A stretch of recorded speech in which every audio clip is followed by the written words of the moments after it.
Nadine Séon est une jeune femme de 31 ans, architecte mais aussi joueuse de rugby. Elle mène une belle vie équilibrée entre études et passion.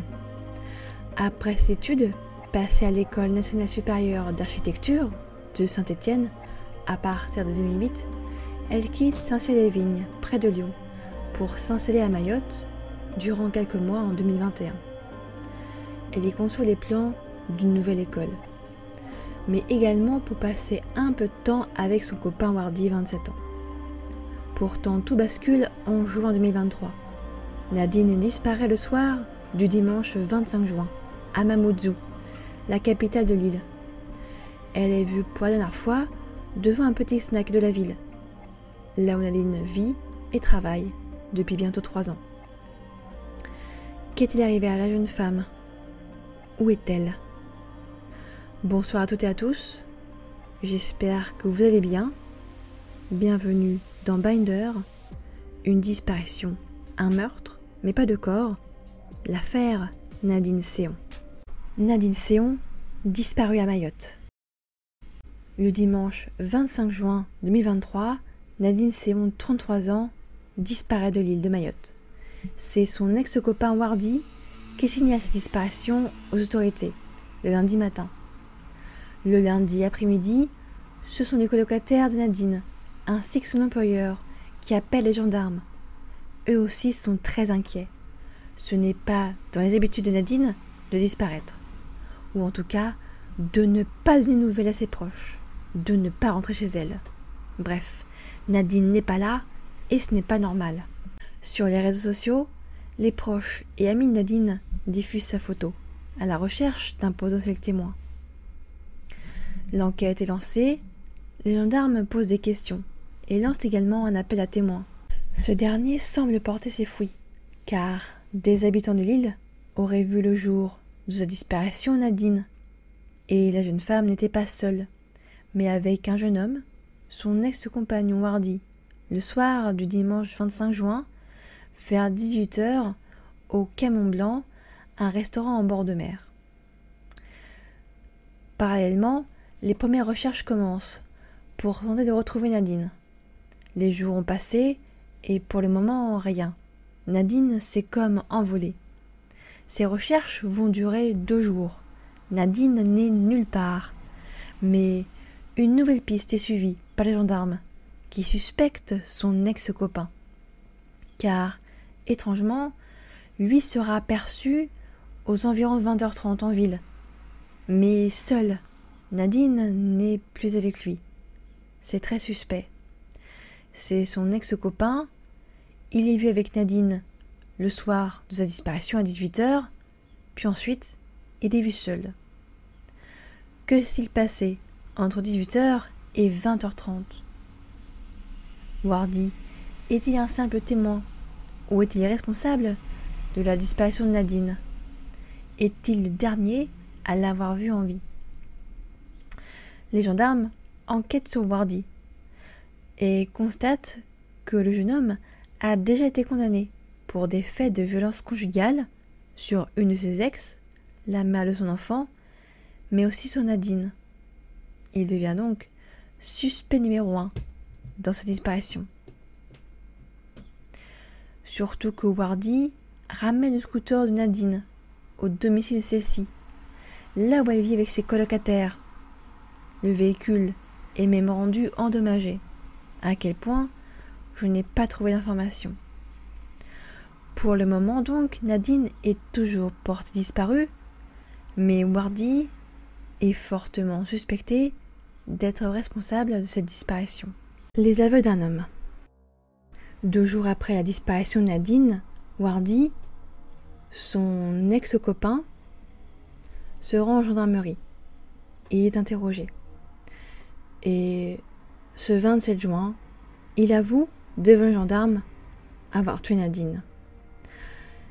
Le meurtre aurait eu lieu à son domicile de Mamoudzou. Son domicile est donc perquisitionné à la recherche de preuves. Wardy reconnaît avoir rencontré Nadine le soir de sa disparition, le dimanche. Il se retrouve vers 18h30 au Quai Mont-Blanc. Ensuite, ils se rendent ensemble au domicile de Wardy. Pourquoi Nadine le suit-elle? Qu'est-ce que Wardy avait-il à lui dire de ses secrets au point de ne pouvoir le faire en public? Lui aurait-il proposé une soirée avec des potes chez lui ou voulait-il la reconquérir? Car de ce que j'ai compris, le couple venait à peine de rompre. Le lendemain, le lundi, Wardy dira à ses proches avoir fait une grosse bêtise. Aux gendarmes, il avoue avoir tué Nadine parce qu'elle venait de rompre avec lui ou parce qu'elle voulait rompre avec lui. De colère, il l'aurait étranglée dans son appartement de Mamoudzou. Il aurait ensuite enroué son corps dans un sac en plastique. Et ensuite, il se serait débarrassé du corps de Nadine dans une benne à ordures, située à l'arrière d'un restaurant jugé kebab, histoire que son corps ne soit pas retrouvé, ou plus difficilement. Cela fait donc 2 jours que Nadine a été tuée, que son corps a été placé dans une benne à ordures, dans la nuit du dimanche au lundi. Est-ce que son corps est toujours à l'intérieur? Si les éboueurs sont déjà passés, il sera difficile, voire impossible, de retrouver son corps. Si tant est bien sûr que Wardy n'a pas menti. Après tout, même s'il a reconnu avoir tué son ex, il aurait très bien pu avoir menti sur le lieu où il aurait caché le corps. L'homme de 29 ans, ex de Nadine, après ses aveux, est placé en détention provisoire, puis mis en examen pour meurtre aggravé, pour homicide conjugal. La question que les gendarmes se posent, c'est est-ce que Wardy avait des complices? Les gendarmes y pensent, mais l'enquête ne donne rien de concret. Wardy aurait tué, puis dissimulé seul le corps de son ex. Enfin, pas vraiment, car des personnes un peu plus jeunes que Wardy auraient affirmé que ce dernier leur avait demandé de déplacer une benne à ordures, puis de la remettre à sa place, devant le restaurant. Cependant, selon ces jeunes, la benne à ordures n'était pas plus lourde qu'à l'aller, sous-entendant donc qu'un corps de 50-60 kg n'était pas à l'intérieur.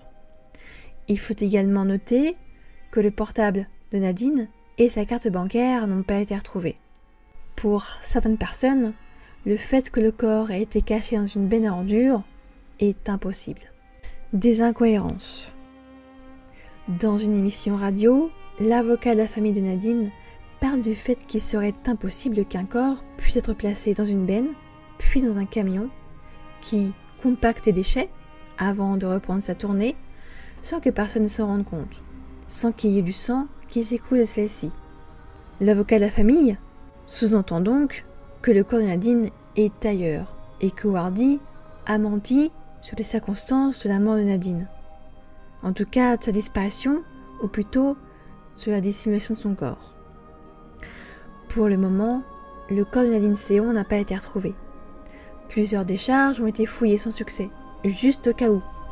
Et puis la justice ne peut se fier qu'au dire de son ex, qu'au dire du suspect. Si bien sûr Wardy a livré, j'ai quand même quelques doutes quant aux circonstances de la mort de Nadine. La benne à ordures déjà, et aussi au fait que son scooter, celui de Nadine, que Wardy rend au colocataire, est rendu endommagé, même si je ne sais pas à quel point. Si le meurtre a eu lieu dans le logement de Wardy, pourquoi son scooter, celui de Nadine, est rendu abîmé?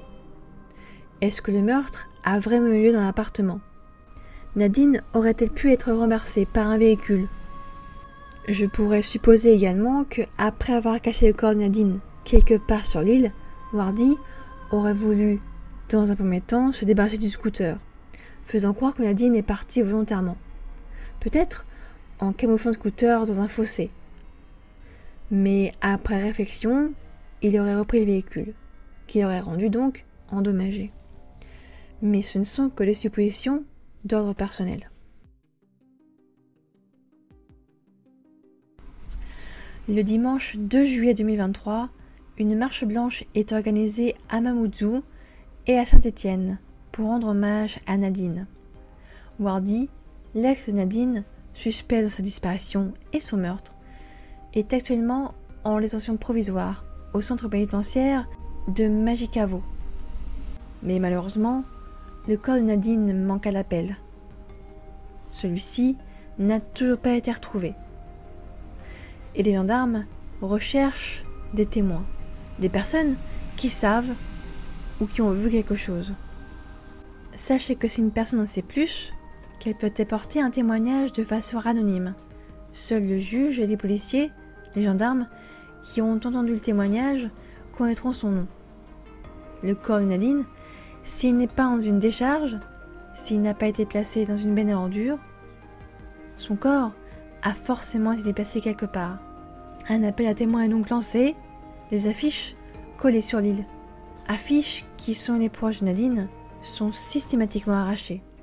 À croire que certaines personnes ne veulent pas que l'affaire soit résolue. Je vous remercie d'avoir regardé ou écouté cette vidéo jusqu'au bout. N'hésitez pas à partager vos avis en commentaire. Je vous donne rendez-vous mercredi prochain pour une nouvelle histoire. Je vous souhaite à tous une très bonne semaine. Prenez soin de vous, prenez soin de vos proches. Et d'ici là, n'oubliez pas,